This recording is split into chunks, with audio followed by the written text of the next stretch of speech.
Olá, pessoal. Bem-vindo ao podcast Tirando o Jaleco, onde vocês já sabem, a gente fala de saúde de uma forma mais liberal, mais tranquila para você que não é profissional da saúde e conheça como é que funciona os bastidores. E também quem é da saúde, né, conheça mais detalhes sobre áreas que às vezes vocês não atuam. Hoje, esse é o 12º episódio. Hoje a gente vai falar com Graciele Tavares, minha amiga, uma profissional de respeito que eu trabalho há muito tempo e que trabalha hoje no 92 comigo. Graciele Tavares também, ela assumiu recentemente a gestão, a coordenação geral do 92 de Vitória da Conquista. E vamos falar de 192, vamos falar de a atuação na Força Nacional do SUS, de UTI também, né, Graça? De emergência, UTI. né? E passo a palavra agora para a Graça, fazendo a seguinte pergunta. Sempre a primeira pergunta dos meus convidados aqui. Por que você fez enfermagem? Como é que a enfermagem chegou na sua vida, Graça? Então, bom dia a todos. Eu gostaria de agradecer, né, pelo convite, dizer que para mim é uma satisfação, né, acho que é até uma honra estar aqui hoje. Obrigado. Que eu vi que aqui vieram várias pessoas, né, com uma competência imensa e eu me sinto um pouco inserida nesse contexto. Muito bem inserida.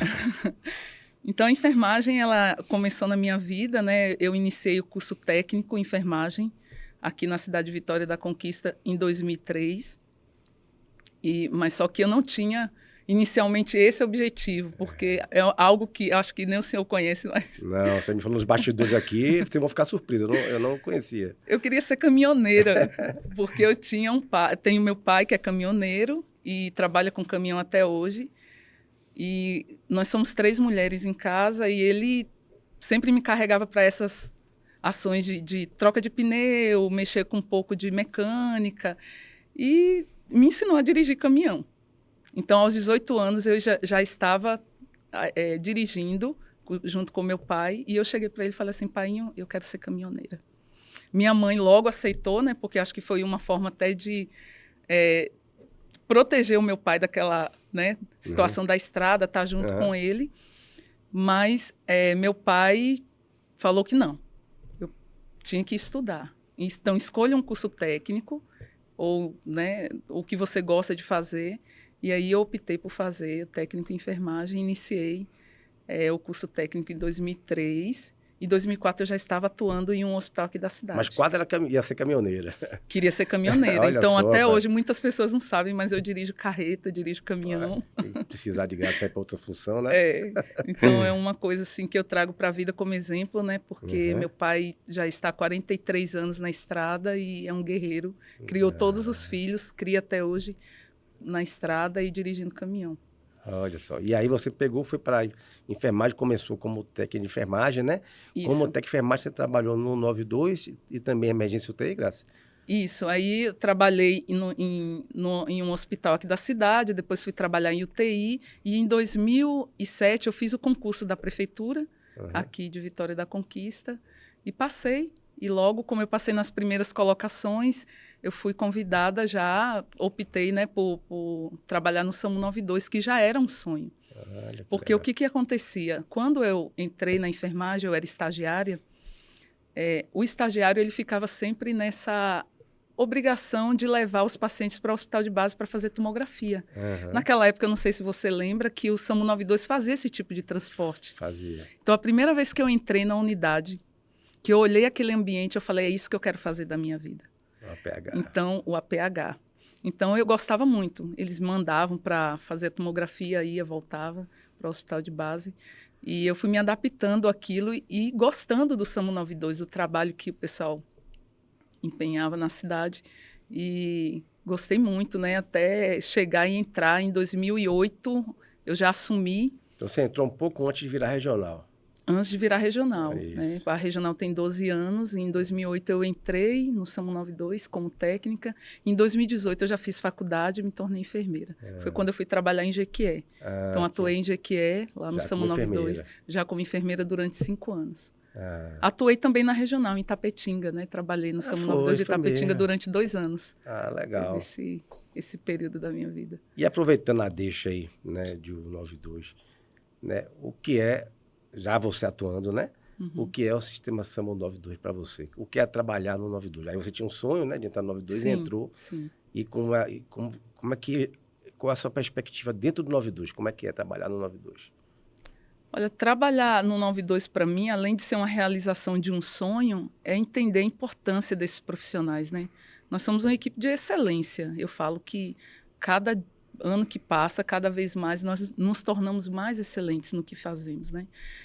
Lógico que vem profissionais novos, mas a gente é uma equipe preparada que trabalha em um ambiente totalmente ímpar, né? Porque a gente nunca sabe o que vai encontrar lá. Então, eu acho que essa adrenalina de ter essa sensação que o samuzeiro sente, né? Eu acho que isso nos atrai. A gente fala que quando a gente veste aquele macacão, né, a gente se torna sangue azul. O que eu sempre digo, não basta vestir o macacão, tem que estar preparado para vestir o macacão, né? Exatamente. E se preparar cada dia, Hoje né? a gente vê assim as pessoas tirando fotos em rede social, vestindo macacão azul, mas nem todos que estão ali tirando foto estão preparados para usar o macacão, né? Exatamente. Então a pessoa tem que ter a preocupação diante de usar o macacão azul 92, de estar preparado para poder usá-lo. Está preparado, exatamente. Porque o 92, né, eu já falei isso em outro momento quando eu estive aqui conversando sobre o sistema 92, a gente não domina um ambiente, que é diferente da emergência hospitalar, onde você domina o ambiente. Essa é a grande diferença.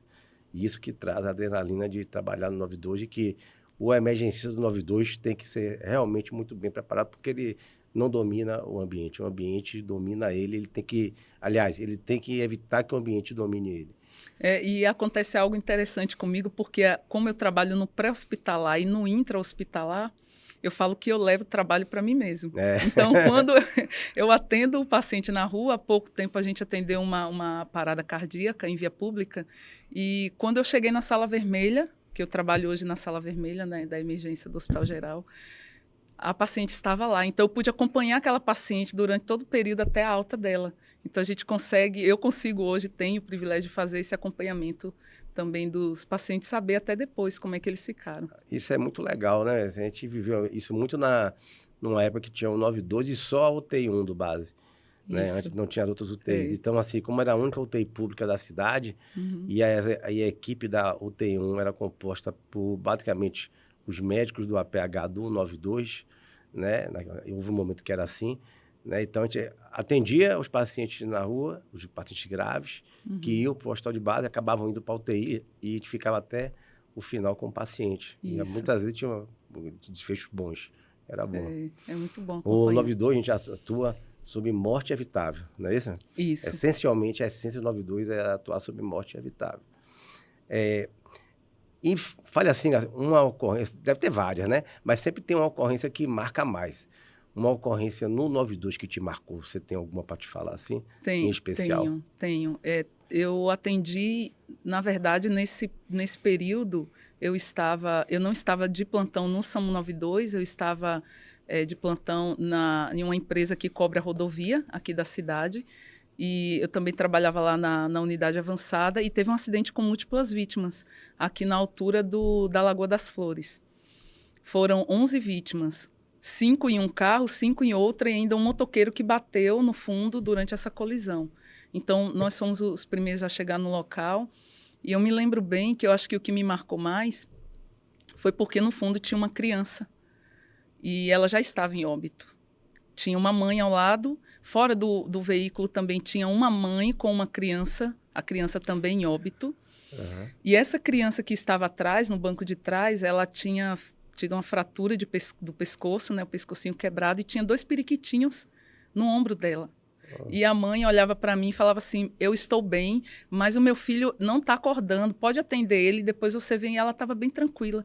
E eu acho que aquilo marcou bastante a gente, porque depois que a gente viu aquela cena, a gente teve, como mãe, né, muita emoção, e eu e a doutora Besley, a gente foi para a unidade e choramos bastante por ver aquela cena daquelas mães. Eu acho que foi isso que me marcou mais. Quando eu pergunto ocorrência que marcam, né, no APH, a maioria das pessoas falam em coisas que envolvem criança. Né? Geralmente essas ocorrências com criança marcam mais, né? E daí que eu acho, né? Acho que até isso já não é questão de achar, questão de ter mesmo, que a equipe de APH tem que ter apoio de psicólogos. Sim, Porque com certeza. Ele está até no protocolo da American Heart Association, a parada, né? Que tem que ter um briefing depois com os profissionais que trabalham no APH e também na emergência, né? porque você atua com muitas situações que são traumáticas. E, vamos lá. E no 92, né? Ainda no 92, o que é que você, enquanto profissional da assistência, entende como maior dificuldade, assim? O que é que você acha mais difícil de lidar enquanto profissional da assistência?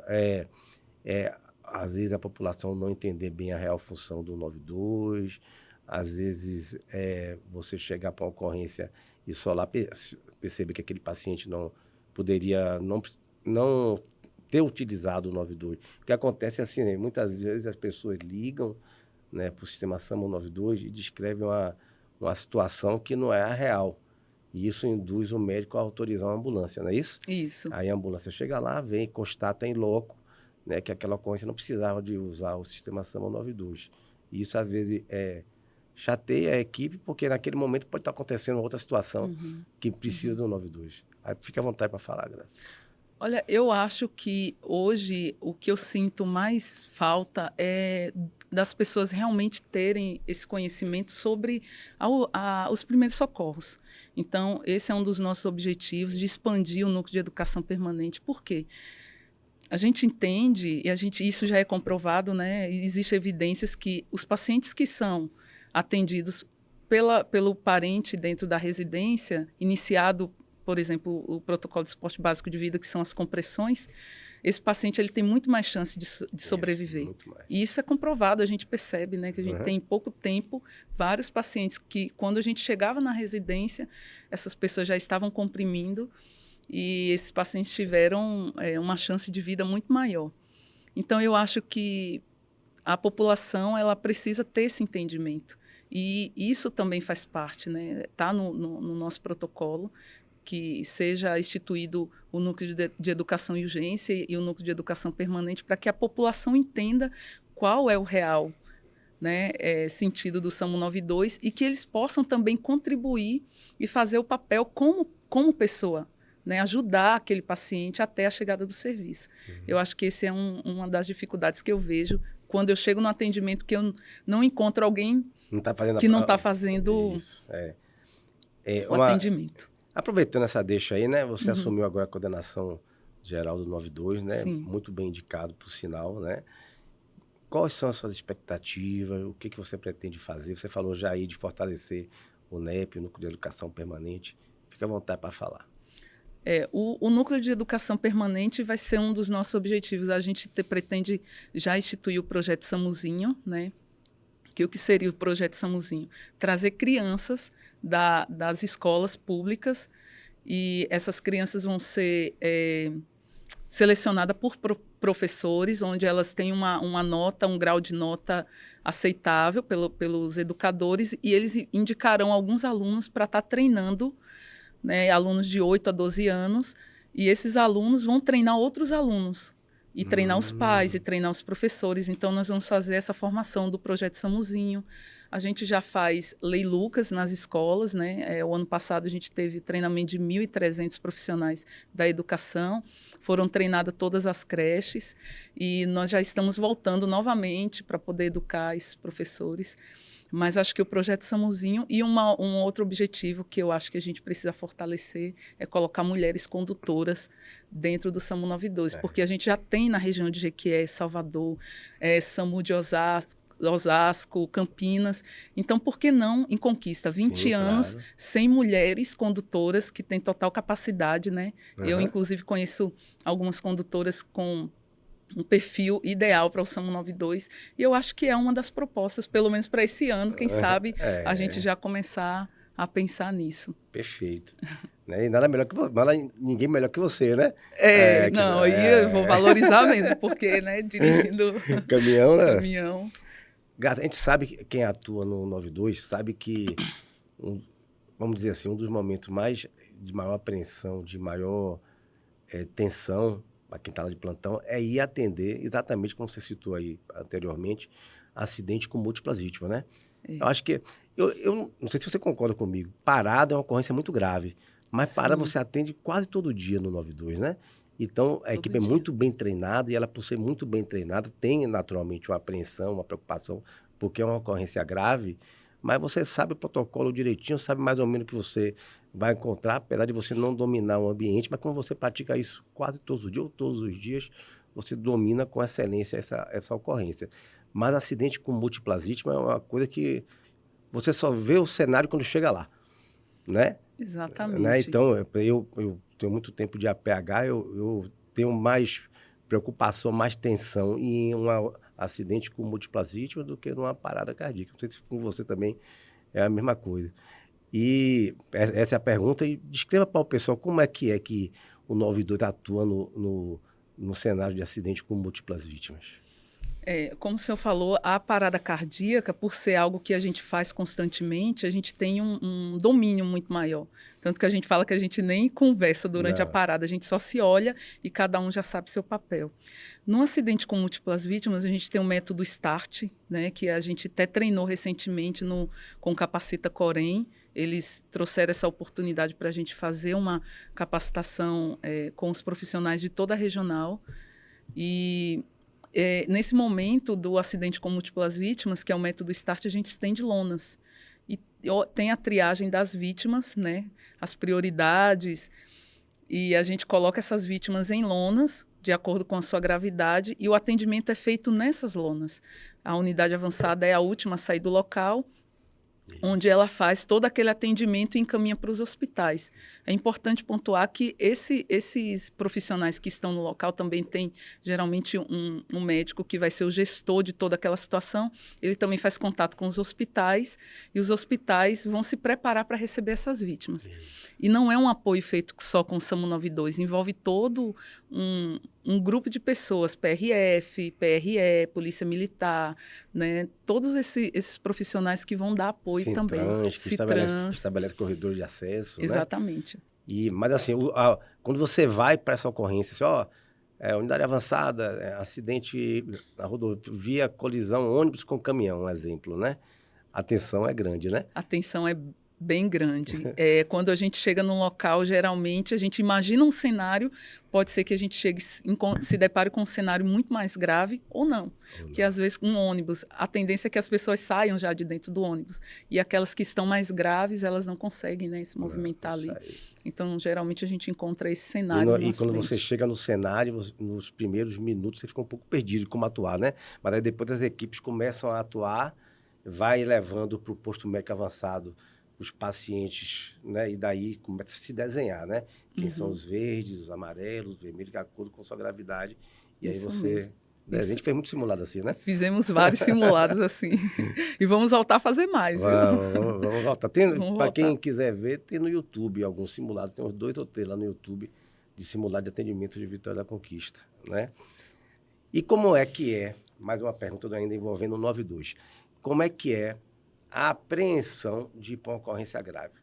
Então, como eu falei, você está no seu plantão lá na unidade avançada ou na unidade básica e alguém fala assim, unidade avançada, parada cardíaca em tal local, né?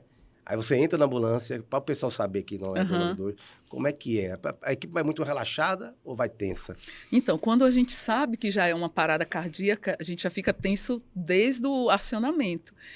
O bom é que quando a gente já sabe o que vai encontrar, a gente se prepara antes. Então, a gente já tem ali um tubo, por exemplo, escolhido, né? Se a gente souber qual é se é sexo masculino ou feminino, se for uma criança, a gente já prepara o material de ventilação para a criança, se for uma criança, por exemplo, e a gente já começa a preparar aquele material. Imaginar, se for uma criança, qual a dosagem que nós vamos utilizar, né?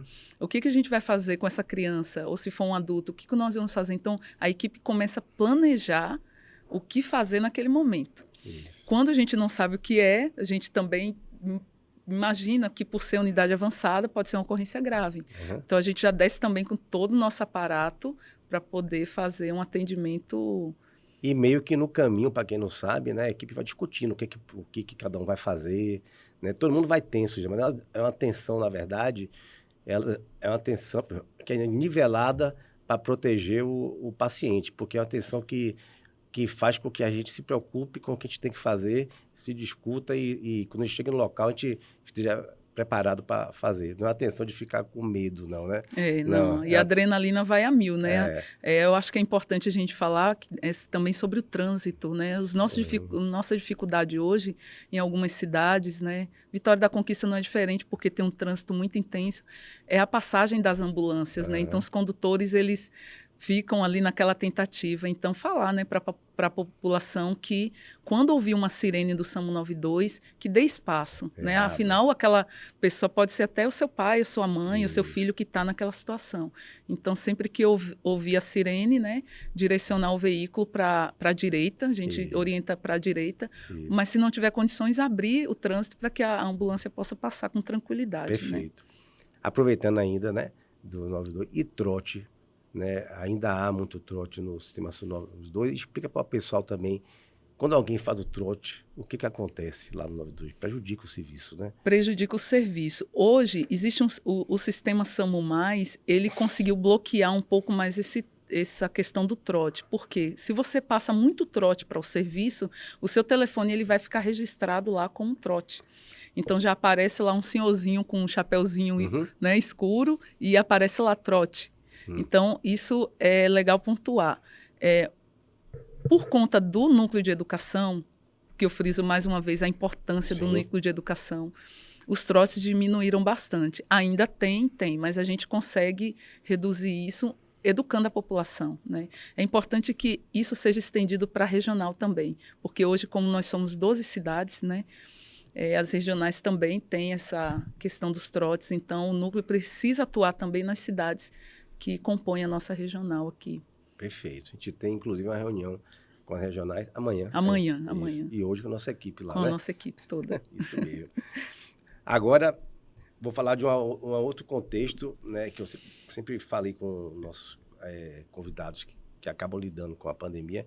Como é que foi para você, enquanto profissional do 92, lidar com a pandemia? Eu tinha medo de ir para as ocorrências, como é que era a paramentação? Explica aí como é que funcionou. Eu me lembro bem da questão da pandemia, porque a primeira ocorrência que teve de Covid aqui na Bahia, eu fui no atendimento. Inclusive, foi uma jovem que foi a óbito, lá na cidade de Itapetinga. As pessoas estavam com medo de fazer o transporte. E era uma empresa particular aqui da cidade. Eu falei, eu vou. E doutor Adriano estava junto comigo nessa ocorrência e o condutor era o Deval. E a gente chegou lá, infelizmente, era uma jovem, uma puérpera de 5 dias.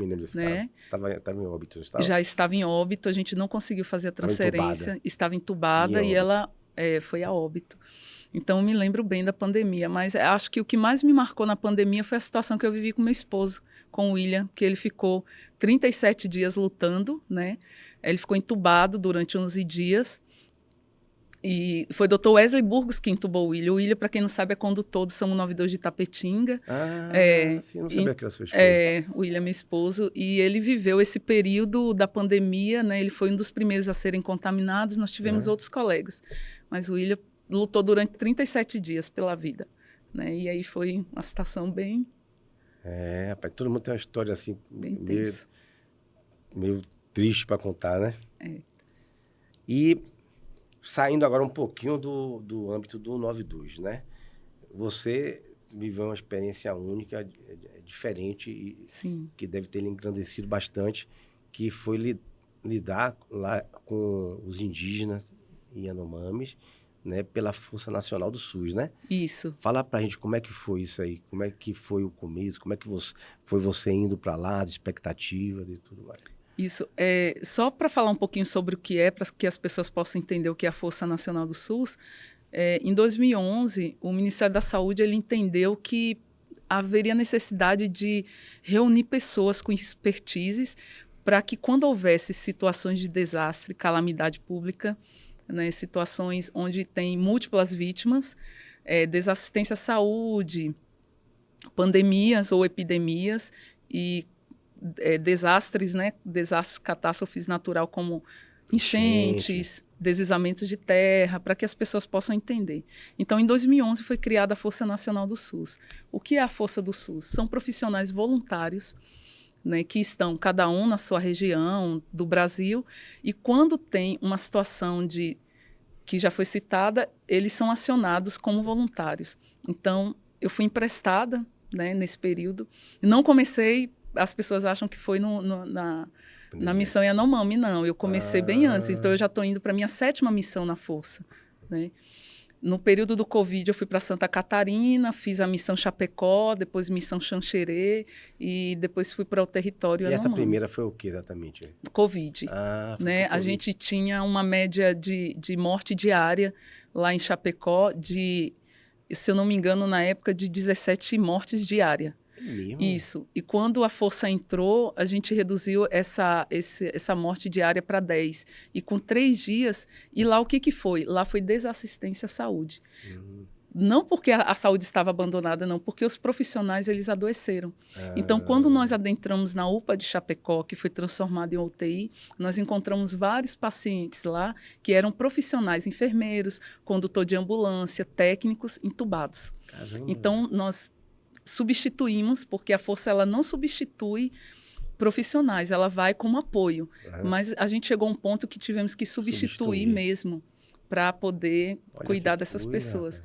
Então, a gente conseguiu transportar para o Espírito Santo, né, em aeromédico, esses pacientes e conseguimos ficar lá durante, eu acho que foi 10 dias essa missão.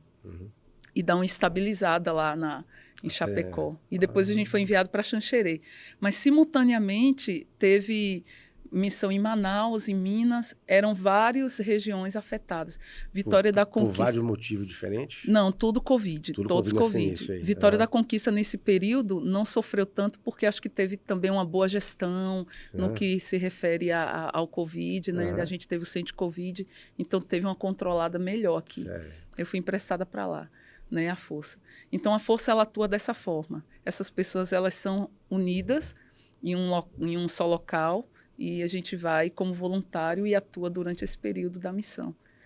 E aí, na missão Yanomami, eu fui enviada 3 vezes, no mês de fevereiro, março e abril a maio. Né? Voltou? Sim, aí cada ida é considerada uma missão. Entendi. Né? Por quê? Porque lá, o território, para adentrar, existe toda uma logística. Quem colocou a gente dentro do território foi a Força Aérea Brasileira, não tinha outra forma de entrar a não ser pelo ar. Então, o território Yanomami, hoje, ele é um território bem complexo para você chegar. Né? Para você ter uma noção, de Boa Vista até as aldeias, né? Que as pessoas falam popularmente, falam aldeias, né? Demorava em torno de 1h20, 1h30 de voo pela floresta amazônica, sobrevoando para chegar até o local. Né? Para você entender o contexto da história. Então, eu tive a oportunidade de ir 3 vezes e fui emprestada. Isso que é importante falar, porque ser voluntário hoje precisa ter esse apoio. Né? Não é simplesmente o gestor ele precisa entender que liberando aquele profissional, né, ele vai atuar dentro das missões. Ele cede o profissional. Ele cede o profissional. Então, Jequié e Conquista cederam para que eu pudesse ficar esse período lá. E quando você foi lá para a missão Yanomami, qual era a gente sabe, porque isso caiu na mídia, né? Teve ampla divulgação, mas fala para a gente, qual foi o motivo exato, qual foi o cenário que você encontrou lá? Pelo o protocolo da Força, lá foi desassistência à saúde. Né? A gente iniciou a missão humanitária lá porque nós tínhamos... o que acontece? A saúde indígena ela também é considerada igual a gente faz aqui a atenção básica. O território Yanomami ele estava descoberto dessa assistência básica. A gente chegou em um determinado território onde tinha um profissional apenas para 800 indígenas. Então, é impossível fazer saúde indígena com um profissional.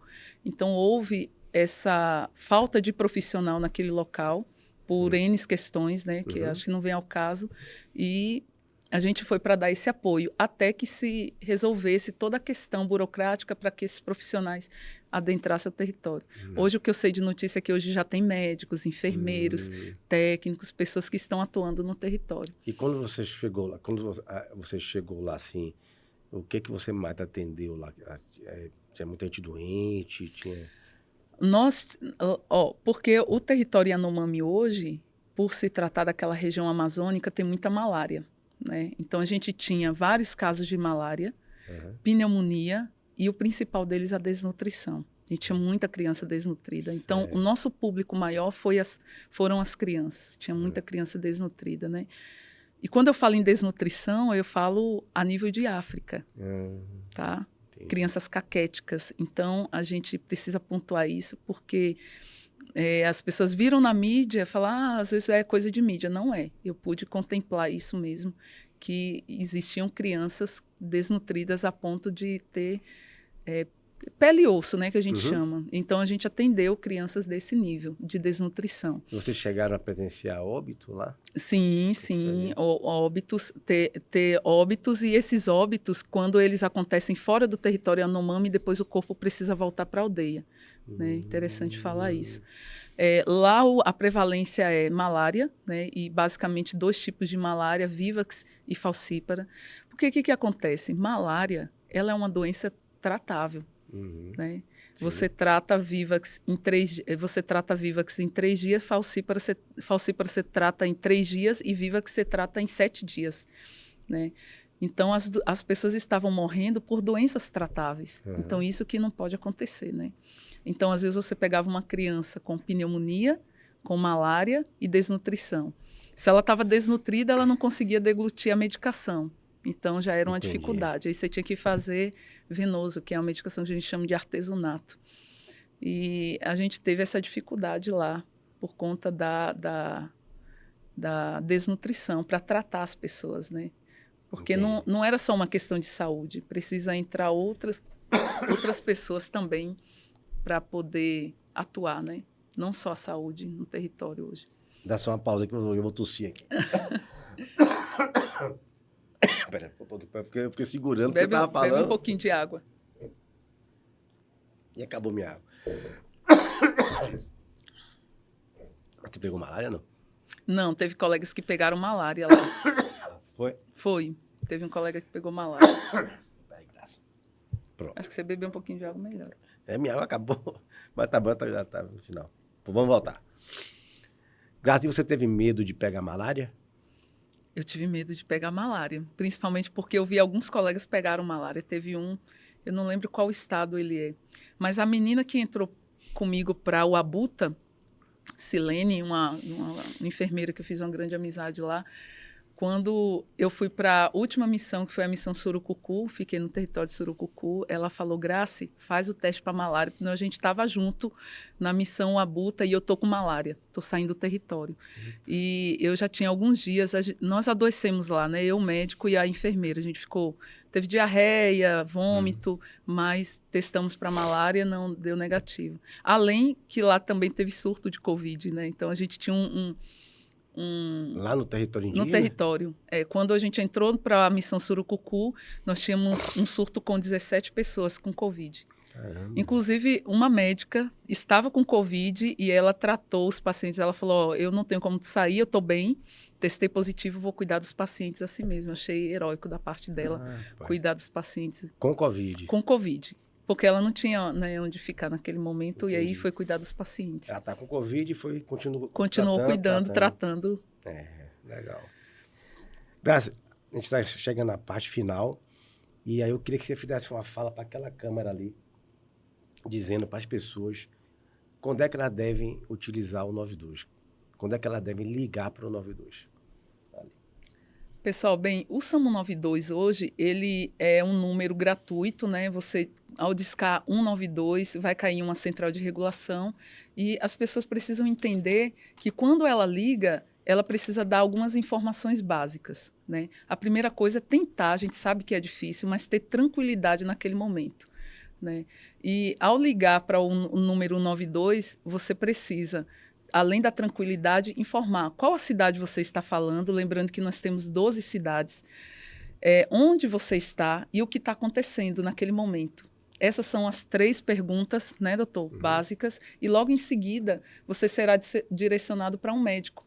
Esse médico fará algumas perguntas para ele entender qual é a unidade que vai ser enviada, se é a unidade de esporte básico ou unidade de esporte avançado. Lembrando que o 92, ele é um serviço para atendimento de situações graves, né? Então, por exemplo, uma criança que está com febre há 3, 4 dias é uma situação que pode ser conduzida para o hospital. Mas se essa criança convulsionou, já é considerada uma situação grave. Né? Um AVC, que é o que a gente chama de derrame, um infarto, né? Uma parada cardíaca, isso são situações graves, além dos acidentes de trânsito, né? Ferimentos por arma branca, ferimento por arma de fogo. São situações que o SAMU 92 atende. As outras situações, elas podem e devem ser conduzidas, né, pelos populares, por meios próprios. Isso, exatamente. Então, deixar registrado. Isso aí. Pessoal, finalizamos mais uma vez o Tirando o Jaleco, né, dessa vez com Graça. Foi muito bom, Graça. E até a próxima.